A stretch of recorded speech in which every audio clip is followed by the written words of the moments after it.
Huzur, we have... Assalamu alaikum. Have you said everything? Yes. Okay, yes. We spoke about Hajj yesterday. If Huzur would like to add anything else today. I think I gave a full answer covering about 1 hour, and that should suffice for the time being, except for one thing which I think by way of a reproach I should tell the Saudian authorities that God has not granted them the authority to prevent Muslims from performing Hajj. It is not for them to decide who is Muslim and who is not. Where is that certificate they have from God that they are made the custodian of Hajj, and they have the power and authority to determine who is Muslim and who is not, and as such they should turn out those whom they think are not Muslims.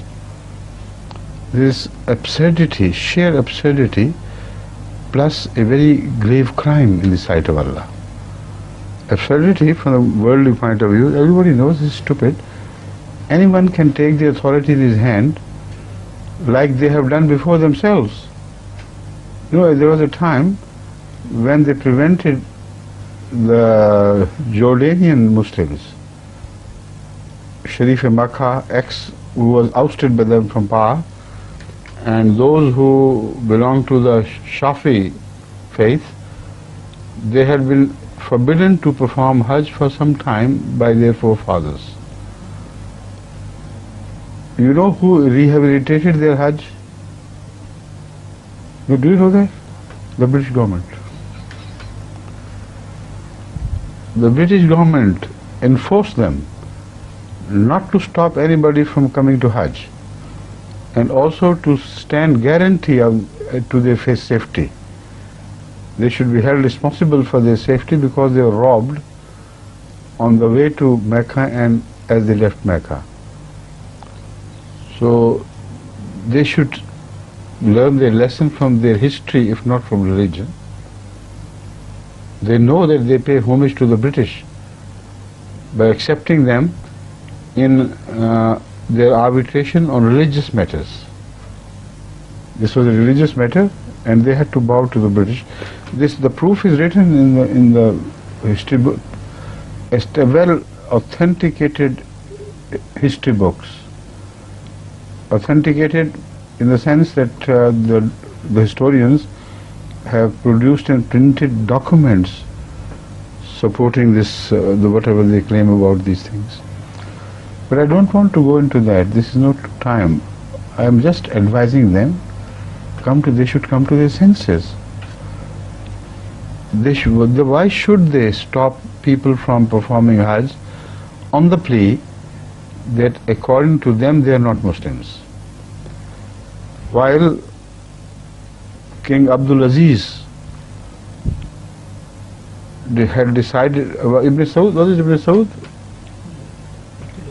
King Abdul Aziz, yes, who had decided to the contrary. He was a much wiser and pious man than these people can ever claim. Everybody knows where they stand in the matter of religion nowadays, but we can say for certainty that Abdul Aziz was above censure in his religious contact, in his honesty, in his behavior. He had no hypocrisy about him. Once ulama went to him and tried to press him for declaring Ahmadis as ineligible for performing Hajj. They should be stopped by law from entering Mecca, Medina and perform Hajj. So he said, all right, come together to me and let me make a few inquiries from you. And on the basis of those inquiries, we will decide. So they got together, and first thing he asked them was, tell me one thing, do they claim to believe in the Holy Quran or do they not?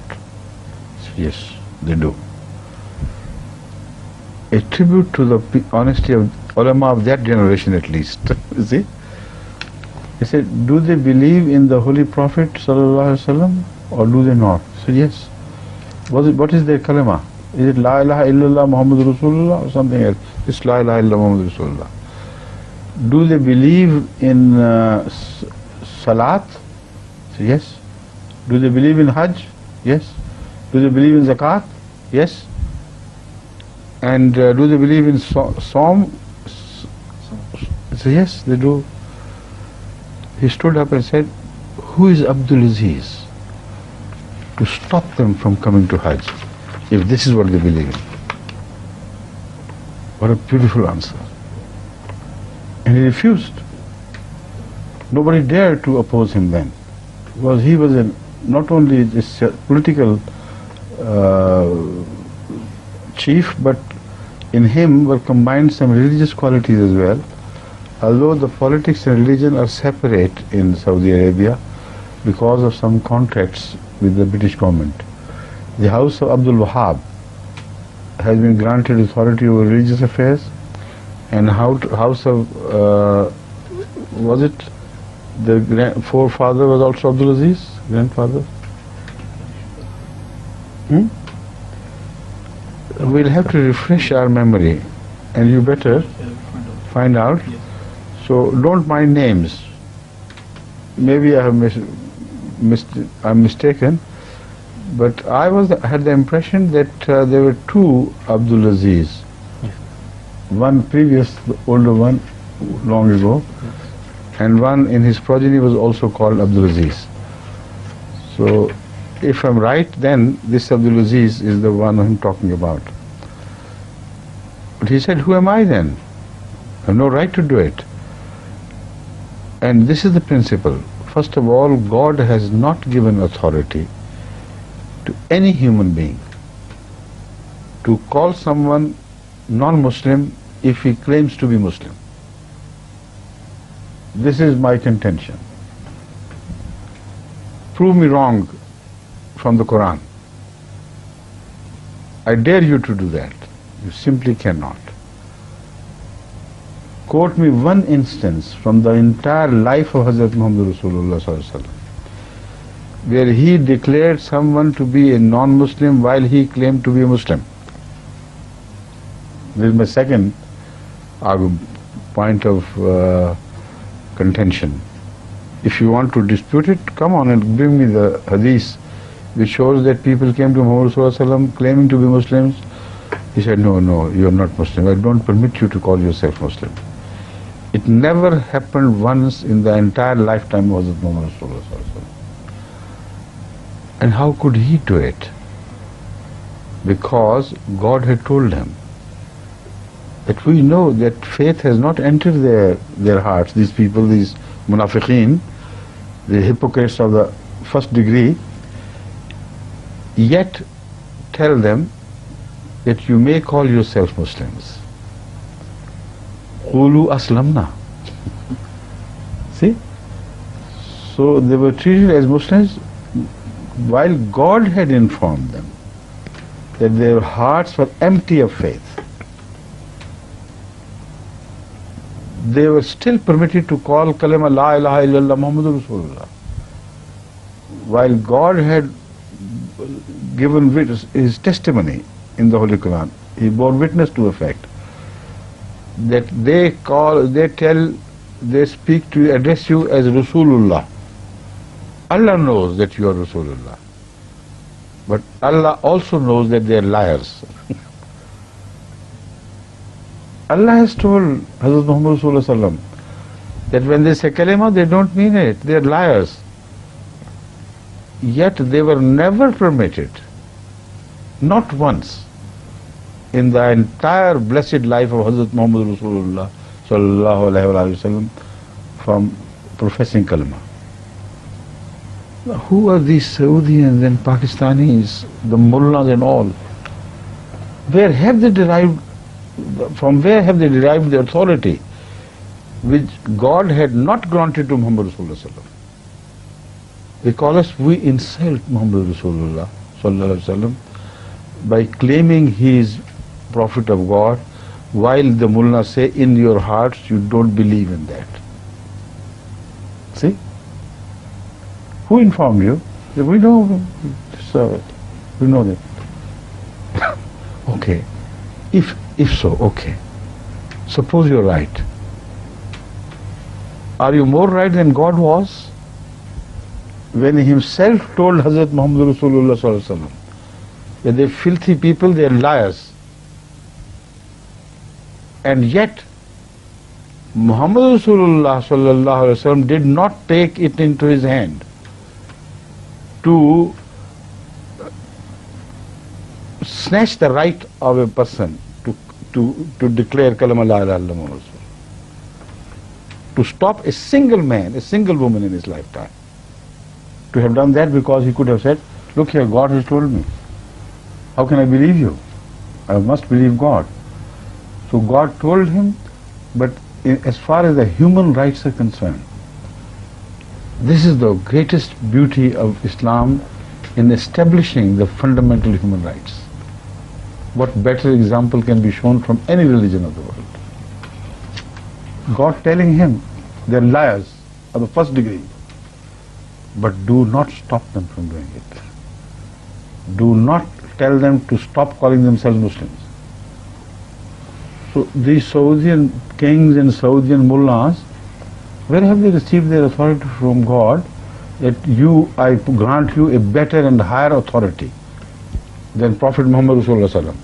You can do it, he could not. And Pakistani mullahs, they are limitless authority. They share authorities with God, as many as they like, because nobody tells them, and yet they say, we know the heart.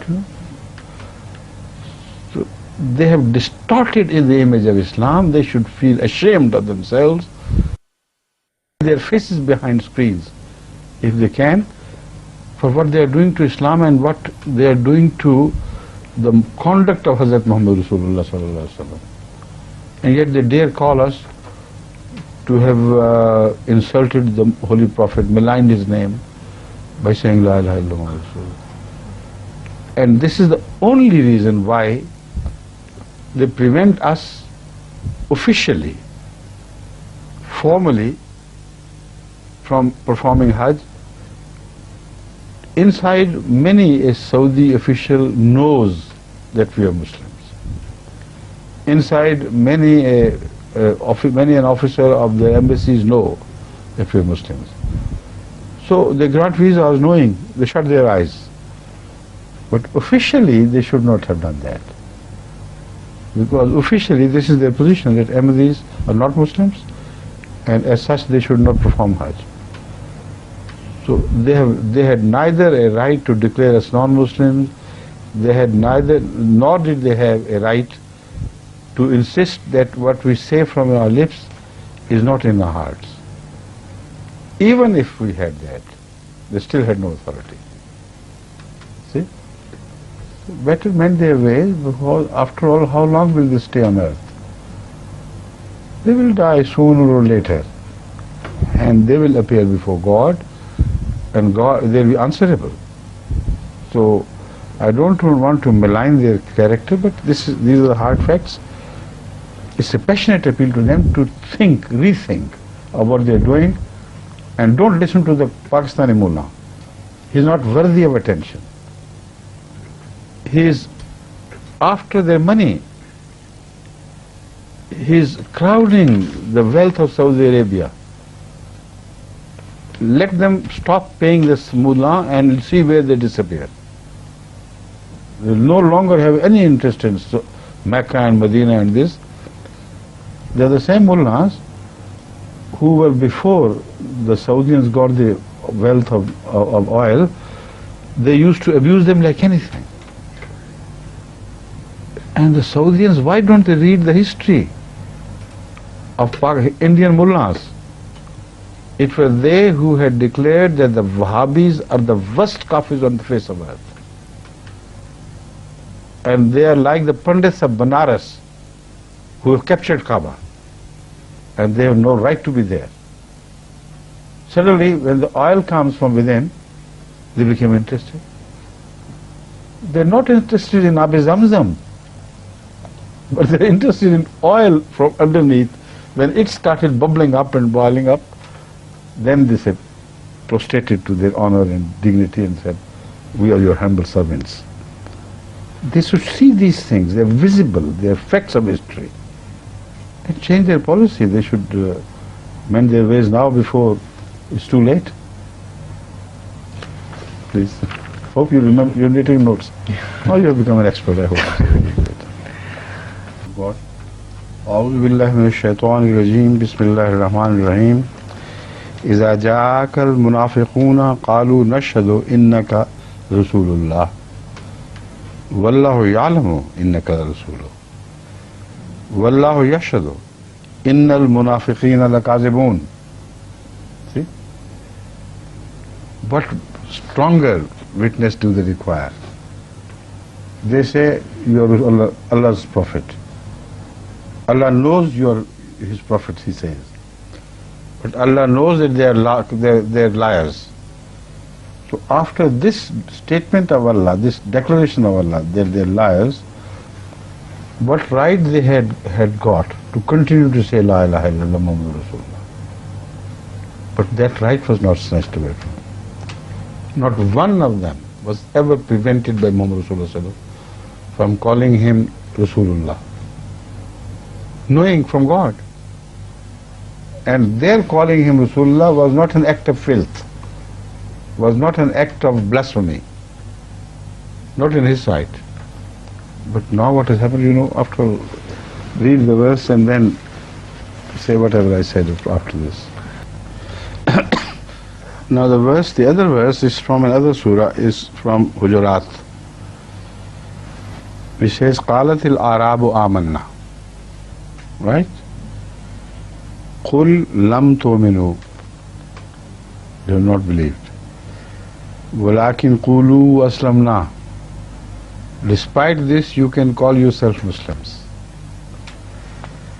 You can call yourself Muslims وَلَمَّا يَدْخُلِ الْإِيمَانُ فِي قُلُوبِكُمْ. Despite the fact that the faith has not even peeped into your hearts. It has not entered there. Wa can be translated as Haliya. Qulu aslamna wa lamma yadkhulul imanu fi qulubikum. You may continue to call yourself Muslims while the faith has not entered your heart. This is what God has declared. This is how Muhammad Rasulullah sallallahu alaihi wasallam understood it. So all his life, he never prevented anyone from calling himself a Muslim, because this was a verse which did not give him the right to do so. Knowing that he was not a believer, he was given the right to call himself Muslim. Where have they derived their right? From where? I know from where. From Kuffar Makkah. In the age of Hazrat Muhammad Rasulullah, that is the only authority reported by history who had acquired the right to snatch away the right of Muslims to call themselves Muslims. So it never happened in case of Muhammad Rasulullah, but it daily happened in case of Abu Jahl and others who said, don't call yourselves Muslim, call yourself Sabi. This is the name we have given you. What right have you got to call yourself Muslims? No, they must have learned it from them. They should be proud of it. Only one Muslim is reported to have done that, and that was during a battlefield. What happened to him? I relate it from his own narration. He reports it himself. He combated a great renowned warrior from among the non-believers during a battle in Islam.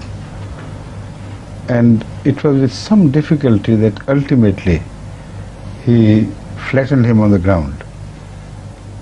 And he was about to cut his throat or stab him, whatever the way he chose, when this man from underneath shouted, La ilaha illallah.